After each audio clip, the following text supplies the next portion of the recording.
En la purificación, porque en el Salmo 51 dice de que en pecado me concibió mi madre, ¿cierto? Pues en pecado nací, en pecado me concibió mi madre. Entonces, así sea el primer mandato de orden, el matrimonio, en ese momento tenemos que satisfacción, gozo, placer. Y de eso, pues por la voluntad de Dios resulta una vida. Pero viene la purificación, siguiendo esa tradición hebrea. ¿Cuál es el motivo por el cual llegan los niños a una parte del templo y las mujeres a otra? La iglesia, dentro de su tradición machista, aquí hay que hablarla así incondicionalmente, que ahora pues ya se ha ido. Entonces siempre las mujeres estaban a la izquierda y los hombres a la derecha. ¿Por qué pasa? Pues ha habido una tradición para evitar de pronto si yo estoy aislado, yo personalmente yo diciendo, pero tengo que respetar los cánones de la iglesia. En este momento nosotros los estamos rompiendo. Dentro de nuestra tradición, nosotros éramos antes 5 patriarcados, que eran Jerusalén, Alejandría, que fue fundado por el apóstol San Marcos, Antioquía, que es Pedro y después el apóstol Pablo, Constantinopla, que era el apóstol Andrés, el hermano del apóstol Pablo, Pedro, y Roma. Era la pentarquía, los 5 primeros patriarcados, cabezas de iglesia. Cuando en el 1054 se retira Roma, entonces lo asume Moscú, y en esta cuestión entonces la iglesia eslava, que es toda la rusa, y ellos no usan sillas. Los ritos nuestros son demasiado largos, entre otras cosas. Nosotros no tenemos una liturgia. La liturgia nuestra se demora 1 hora y 20 minutos. Nosotros comenzamos, aquí en Colombia comenzamos a las 8:30. Hacemos lo que se llama la oración de la medianoche, el mesonticón, después las laudes de la mañana. En eso se va más o menos 1:30 también, y luego viene la liturgia, o sea, son 3 horas. Entonces es muy largo. Tenemos sillas, los rusos es de pies, ancianos, niños, lo que sea. Entonces a la derecha están los hombres y a la izquierda la mujer. Eso es que es para evitar problemas, porque de todas maneras se empieza. No, las mujeres eslavas se cubren la cabeza, no, la iglesia griega no lo está haciendo ya. O sea, se ha occidentalizado mucho. Ellos sí. Aquí las mujeres antes se cubrían la cabeza. Sí, en la iglesia latina había el manto y era buenísimo. Con los sombreros también los usaban. Era lindísimo. Por eso nos hemos ido secularizando. Eso tiene mucho de bueno, pero también mucho de... ¿Por qué? Porque ya vamos pendientes más que todo es de la parte externa. Porque es que en lo espiritual tenemos que mirar mis relaciones con Dios. A Dios no le importa si tengo un vestido muy fino y de marca y mi alma bien sucia, pues yo creo que se va a contristar. Yo puedo entrar con un harapo, con mi alma limpia, es que me voy a presentar a Él. Cuando uno entra al templo, ¿a dónde va? A encontrarnos con Dios. Entonces vamos a eso. Entonces no nos debemos de preocupar, no digo de abandonarlo, pero pues lo que primero nos tiene que interesar como cristianos, ¿qué es? ¿Cómo está mi alma, mi espíritu? ¿Por qué? Porque es que cuando voy a orar, voy a entregarme. Cuando nosotros vamos a una entrevista o algo, siempre nos ponemos la mejor percha y el perfumito, ¿cierto? Por descristar. Hay una fiesta y entonces no podemos, hay que ir con traje nuevo. Padre, yo quisiera hacer una pregunta que me surge, bueno, la estaba meditando de la manera como ustedes se santiguan y de la nuestra. Quiero recordar, pues porque nosotros lo hacemos no con la mano abierta, sino lo que se está perdiendo la tradición se hace con la ustedes eran así. Al final de la cruz, por eso se besaba, ahora la gente besa la luz, no sabe ni por qué, pero se besaba, era el signo de la cruz, en nombre del Padre, del Hijo y del Espíritu Santo. Yo a derecha e izquierda porque nuestra fe dice que el Espíritu Santo procede del Padre y del Hijo. En cambio, yo creo que hay una diferencia con la fe de ustedes que dice que solo procede del Padre. No, es que Jesús es muy claro. Yo voy al Padre y el Padre les enviará el Consolador. Una cosa es la procedencia y otra la engendrada y eso. No, por eso. Y no puede haber dos procedencias porque el mismo Cristo procede del Padre a través del Espíritu Santo. En la teología latina dice que el Espíritu Santo es el fruto del amor del Padre y del Hijo, ¿cierto? Entonces ahí viene la contrapregunta. Si la manifestación del Espíritu Santo se dio apenas hasta Pentecostés, ¿cómo en la antigüedad el Espíritu del Señor, o oráculo del Señor, como dicen los profetas, hablaba que era el Espíritu, ¿cierto? ¿Cómo desciende el Espíritu Santo sobre María para cubrirla en la anunciación y la concepción de Jesús el Cristo, ¿cierto? ¿Cómo es esto? Yo no conozco la fuerza del Espíritu que cubrirá, ¿cierto? Sí, no, por eso quería hacer la aclaración para que sepamos. Por eso, cuando va al Jordán, que Juan tiene la visión y dice sobre aquel que descienda el Espíritu en forma de palomas es él, porque él tampoco sabía pero no lo reconocía, ese es. Y este es mi Hijo el amado en el que tengo puestas mis complacencias. Entonces, mal podemos decir, porque ¿qué es un hijo? Es el fruto de la unión del hombre y de la mujer, o el macho y hembra en lo que sea, los animales en lo que todo lo que se procrea. Entonces, si el Espíritu Santo es el resultado del amor del Padre y del Hijo, entonces, ¿cómo estamos hablando de la presencia de ese Espíritu que siempre ha estado? Porque la Trinidad ha estado, como lo dice San Juan en el capítulo 1. Sí, pero el Hijo también siempre ha estado. Por eso te estoy diciendo, la Trinidad ha estado. Por eso dice que en el principio era el verbo y el relato. O sea, existía, se manifiesta en los tiempos de Dios, no de los hombres, preparando un pueblo después para las circunstancias, pueblo que ha sido, es y seguirá siendo cabecidura como lo seguimos siendo nosotros, pero se da el nacimiento de él. Y entonces, ¿cómo se va a dar algo sin? Allí estamos partiendo. Entonces, ¿quién es el que ordena? El Padre, ¿cierto? Y por eso Jesús dice que siempre Él llegará, nos pondrá a los pies de Cristo, a los pies del Señor, del Padre, todo como cabeza de sus pies, ¿cierto? Es eso que mirarlo.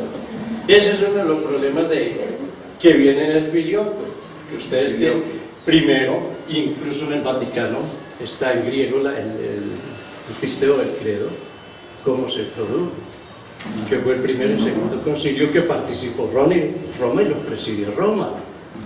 Pero después le metieron la bendita confusión y una coma o una letra le cambia el sentido totalmente a cualquier cosa. Eso lo sabemos. Entonces, esa es una de las cosas que le están dando doble procedencia, que procede del Padre y del Hijo. Entonces, hay esa escala jerárquica, siempre estamos diciendo Padre, Hijo y Espíritu Santo.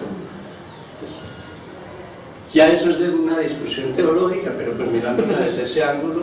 Sí, no, lo que pasa era para ilustrar a los que pronto no pudieran saber que lo habían tenido tiempo de investigar, que hay esa pequeña diferencia entre nosotros, que tampoco afecta a todo lo que hemos dicho, por supuesto. Sí, no, de todas maneras está tomando la Trinidad. Es más, nosotros, por ejemplo, el bautizo que se hace en la Iglesia Latina lo aceptamos plenamente, porque es un bautismo trinitario, como está en Mateo 28, perdón. Y predicar, antes de la ascensión, se me ha dado plena potestad, prediquen para que se bautizan en el nombre del Padre y del Espíritu Santo. O sea, es de sana doctrina.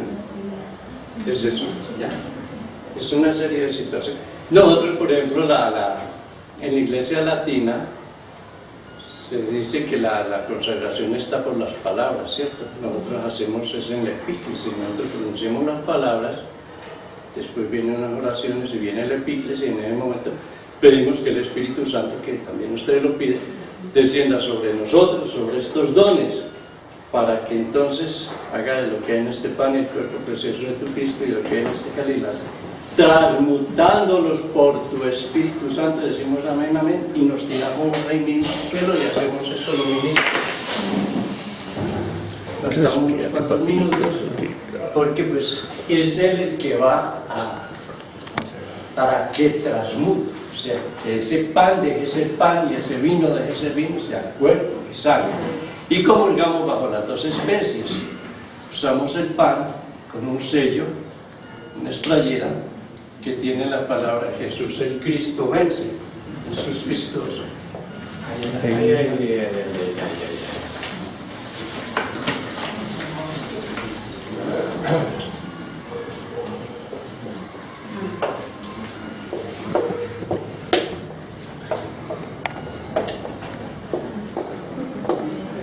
Jesús Cristo nica, Jesús vence. Entonces esto se saca dentro del pan y se hace el cuerpo de Cristo.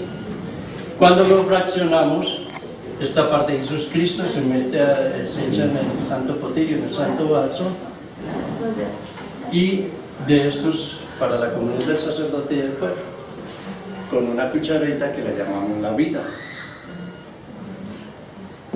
que la gente aquí en Occidente le da a uno tristeza porque es la falta de fe. La gente tiene mucho escrúpulo. Nosotros tenemos en el cáliz, celebrando el cuerpo y sangre de Cristo, es la administración al siervo de Dios, Carlos, sacerdote, para perder, y dicen amén.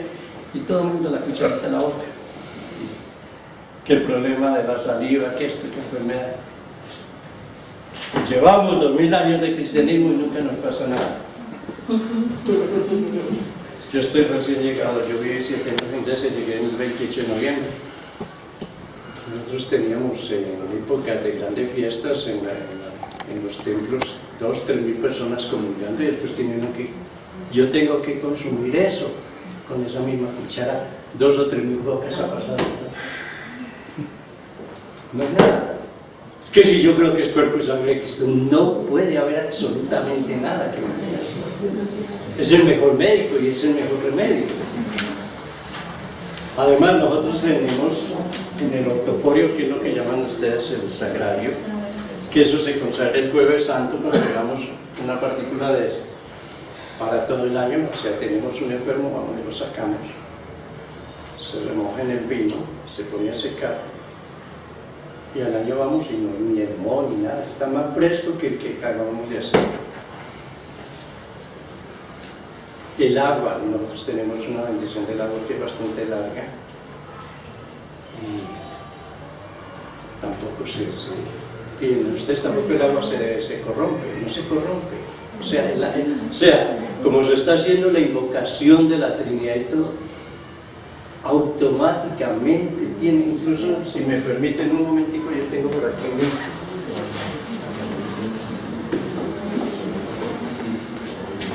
una de las oracioncitas del agua. Es largo el rito, pero hay una. Para que esta agua sea santificada por la virtud, la operación y la infusión del Espíritu Santo. Roguemos al Señor y la gente contesta: Señor, te envía. Para que en esta agua sea infundida la energía purificadora de la Trinidad sobresustancial, roguemos al Señor. Para que esta agua sea para la curación de las almas y los cuerpos, y para la eliminación de toda fuerza contraria. Para que esta agua sea conferida en ella la gracia de la redención y la bendición del Jordán, porque ahí descendió el Espíritu Santo. Entonces eso, o sea, tiene una cantidad de significación. Y hay una parte en la oración, ya cuando decimos 3 veces: tú mismo, Señor, asístenos ahora con el descenso de tu Santo Espíritu. Entonces tomamos, nosotros no usamos el hisopo metálico de ustedes, sino un ramo de albahaca o cualquier rama aromática con la cruz. Entonces cogemos, la vamos introduciendo en el agua 3 veces. Y nos arrodillamos y hacemos una plegaria larguísima, pero es pidiendo esa fuerza. Y la gente, nuestros fieles, los domingos comulgan, se le da el antídoto, que es el pan. Nosotros no usamos pastel sino el pan, y ellos llevan para cada día un pedacito de pan y el agua bendita, que se bendice los primeros domingos de cada mes. en las parroquias, en los monasterios es el primero de cada mes. Entonces las gentes van y llevan su agua y todos los días se toman un poquito con ese pan, que eso reemplaza la comunión, porque ese pan se bendice con él. Ya se ha sacado el cuerpo de Cristo y en la epíclesis se bendice para darlo a los fieles. O sea que solo celebran los domingos. Aquí sí celebramos los domingos, no en Grecia y en los países nuestros es todos los días, pero aquí la gente trabaja, entonces es muy difícil. Incluso ayer nosotros teníamos una gran fiesta, que es la transfiguración. ¿Quién nos va a un martes? O sea, tenemos que ubicarnos y entonces el domingo hacemos la liturgia, que la fiesta de la dormición, de la Asunción de mañana y noche. El 15 de agosto pues tampoco como ustedes, antes era festivo, ahora no lo es, entonces tenemos que ubicarnos con el tiempo y el espacio para poderlo cumplir.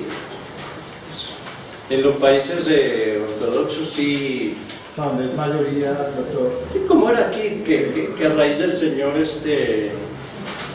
Costeño, ver que cambiaron porque se había Jueves Santo era Jueves Santo, Jueves de Corpus era Jueves de y Jueves de Ascensión. Cambiaron todo eso. O sea, y pues se está trabajando y no lo mismo ya un domingo ni nada, porque incluso hay 3 jueves en el año, que Jueves Santo, Jueves de Ascensión y Jueves de Corpus, eso. Ya nos quedó en el recuerdo solamente el Jueves Santo. Son cuestiones, pero desgraciadamente nos estamos secularizando, se le ha dejado una incidencia. O sea, Jesús es muy claro, lo que es de Dios y lo que es del César es del César, pero cuando hemos hecho esa función, eso es malo. Créame que para mí lo considero demasiado mal. Debe haber un respeto del Estado hacia la Iglesia y la Iglesia hacia el Estado, pero cada uno diferente. Eso de ser mampara no es bueno. ¿Por qué? Porque no podemos servir al Señor. O le servimos a Dios o atendemos las migajas de la mesa económica del Estado. Ay, eso es gravísimo. Yo creo que ahí es donde estamos fallando. Le hemos dado mucha prelación. Una cosa es el respeto. Yo trabajé en México y eso me unió en México. Con todos los problemas que se habla y tuvo en México, la persecución de los cristianos y todo. Pero en este momento, esa desecularización es tremendamente buena. Todas las iglesias, todas las confesiones, los terrenos son del Estado, pero les dejan las iglesias, las construyen y les ayudan.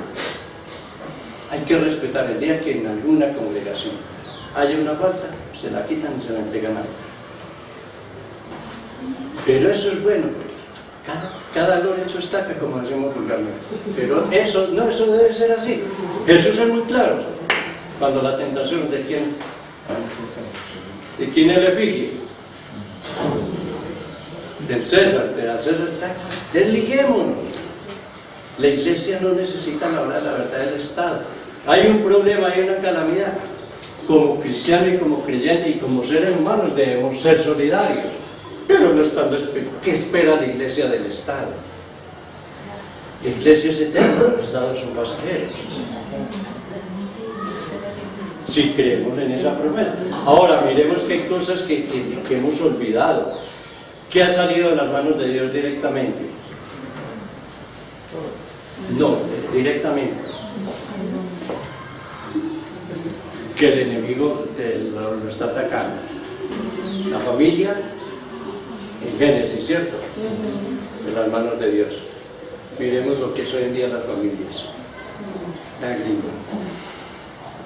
Y la iglesia. Sale de los pies de la boca y de los pies de Cristo, que es Dios. ¿A quién está atacando el enemigo? A la iglesia, ¿cierto? Entonces, y la iglesia no es la institución, la iglesia somos todos los bautizados, todos los creyentes. Que la familia no es que la familia es de origen divino, sale de la voluntad de Dios. Pero, ¿qué está pasando ahora? Las leyes de Dios no tienen valor, son las leyes y las teorías humanas. Escúcheme, por ejemplo, ahorita todo eso que está pasando en América Latina, ¿no? ¿Qué en América? Y aquí en Colombia, por ejemplo, que lo del aborto, lo del matrimonio del mismo sexo, todo eso... Eso no es en Colombia, eso es en el mundo. En el mundo, sí, sí. Y precisamente todo eso lo veo yo como también que en la iglesia, sí, ataca a la iglesia. Por eso le estoy diciendo, ¿qué está atacando el enemigo? A mí no me gusta, porque si yo empiezo a hablar del diablo, le estoy dando el poder y uno habla de... Les quiero hacer una recorderis. Las preguntas, hay un momento para las preguntas. Sí, por favor, porque si no, entonces aquí distorsionamos todo esto. Gracias, padre, que tengo. Yo les estaba diciendo, la iglesia y la familia salen de las manos de Dios directamente, porque lo que hizo Cristo es el mismo Dios, entonces él salió de Dios. Iglesia y familia. Pero le hemos dado cabida al enemigo. Y nos hemos dejado arrastrar. ¿Para dónde va Vicente? ¿Para dónde va la gente? O sea, nos ha faltado interés y valor. ¿Por qué? Porque no nos hemos puesto en las manos de Dios. Nadie nos podría vencer. Que somos minorías. ¿Cuáles minorías? ¿Dios es minoría? Entonces nos hemos dejado envolver y le hemos hecho el juego al enemigo. Y hemos picado el anzuelo y nos lo hemos tragado y nos tienen bloqueados. Pero es porque nos ha faltado la fuerza y la convicción del cristiano. Y una sola golondrina no se verá lo peor. Jesús es muy claro: si dos o más se reúnen en mi nombre, ahí está. Y todo lo que se pida, entonces nos ha faltado eso. ¿Por qué? Porque nos hemos dedicado y nos hemos dejado, como ministros, estamos sentados en la mesa económica, dependiendo de las migajas que caen de la mesa. La iglesia puede vivir de sobra. Y no necesitamos ni boatos. Vivir. Y Dios proveerá, Dios provee. Pero nos ha faltado que tanto a la jerarquía como a los fieles. Entonces ahí es una cuestión que eso tenemos que volverlo en qué fortaleza. Nuestra iglesia, a pesar la ortodoxia, la unen, que hace 25 años que dio el comunismo, ¿cierto? 24, 25 años. Y no pudieron sacar nosotros. Supuestamente, entre comillas, y mire la fortaleza que ha tenido la iglesia rusa después de la caída del comunismo. ¿Por qué? Porque la gente en su convicción, a pesar, le hacía la doble, como decimos los colombianos, para poderse pero en sus casas tenían sus templos, tenían sus íconos y su oración, su fe. Y no pudieron acá. Grecia estuvo 417 años bajo el dominio otomano. Este gorro que usamos, esto es turco. Nosotros usábamos antes era la chupa, como en los olvidos de los obispos.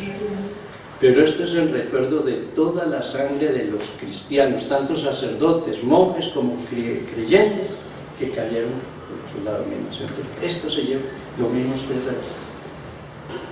Esto es un elemento turco a la hora de la verdad. No la sotana, sino el color negro. Es el recuerdo por ello. No perdió la identidad, ni la lengua, ni la fe, que eso es lo que hace un pueblo, pero por eso. ¿Y quién es nuestro clero en el momento? Pues era gente no oculta, porque no había ni mucha universidad en esa época, pero el cura mantenía la gente se reunía. Volvieron casi a la época de las catatumbas, porque entraban los turcos a los templos en bestias y mataban a la gente, profanaban los templos, hacían orgías, bacanales, de todo. Entonces tuvieron que optar por hacer la especie de las agujas, las cuerdas pequeñitas. Ellos llegaban en caballo, no podían entrar en eso, ellos celebraban volada y se fortalecieron los templos. Muchos de los templos nuestros antiguos tienen pequeñas puertas y hay que entrar. Sí, porque si es una puerta grande, pues con caballos y todo, porque en la época no había carros ni tanques, era otra época. Pero eso llevó a mantener la unidad. la unidad en la fe, en la lengua y en la tradición. El pueblo hebreo, con todas las cosas, la diáspora no ha perdido su identidad. ¿Por qué? Por la fe. Es la fe lo que sostiene el pueblo y la lengua. Pero eso se da cuando verdaderamente uno se dispone a creer en el Señor Jesús. Entonces yo creo que antes que las diferencias mayúsculas, entre comillas, que hemos creado los hombres y las jerarquías con intereses políticos, porque esto es un interés político, tanto dominio tiene el obispo de Roma sobre el universo como mi patriarca, que es el de Constantinopla, que patriarcado ecuménico es también el mundo, a la hora de la verdad, el ecumenio es el mundo. Entonces yo, un fiel de la balanza, eso no tiene sentido. Pero desgraciadamente nos hemos dejado arropar de eso. ¿Y qué estamos haciendo? Fraccionando el cuerpo de Cristo, fraccionando el cuerpo de esa Trinidad que es indivisible. Tan indivisibles que no son tres personas distintas, pero no tres dioses, ¿cierto? Entonces, en ello tenemos que trabajar. Es una cuestión que, como cristiano, antes que ortodoxo, los invito a que más bien vivamos esa espiritualidad. Siempre les recomiendo esas mismas ejaculatorias que tiene ¿no? María concebida sin pecado, en fin, algo que nos recordando. Con eso nos estamos uniendo al Señor Jesús Cristo. Cualquier Sagrado Corazón de Jesús, todas esas pequeñas ejaculatorias, pero las estamos repitiendo mientras vamos en el bus, mientras estamos por haciendo una fila para la salud, para lo que sea. Lo vamos repitiendo, no estamos murmurando, es que mire, el gobierno nos sirve, echando pestes, amargándonos nuestra vida sin necesidad. Porque por más que blasfememos, ¿qué arreglamos en ese momento? Nada, ¿cierto? Y entonces nos acabamos de desesperar. El uno dice, el otro dice, y todo eso nos volvemos en nuestra mente como un cajón de basura. El uno dice, el otro dice, y la murmuración, y empezamos a darle cabida a un resentimiento y a un odio que no nos va a hacer bien, sino mucho más. Entonces eso no es cierto. Entonces estoy tranquilo. Y a la hora de la verdad, mientras nosotros están desesperados, que tengo que ir esto, el reloj. No vamos a sentir nada porque ¿qué nos pusimos en las manos de que todo lo puede? Entonces es algo que, como cristiano, no importa la denominación, porque el Cristo no es de propiedad de nadie, es de todos. Entonces, pero yo tengo que apropiarme de él, empoderarme de él, que es la palabra de moda que tenemos ahora. Empoderémonos de ese Cristo. Creamos lo que nos dice el apóstol, si es Cristo que vive, ¿quién? Pero eso es una obligación que yo creo que las iglesias nos hemos ido por las ramas, nos hemos dejado llevar de las teorías y de los intereses de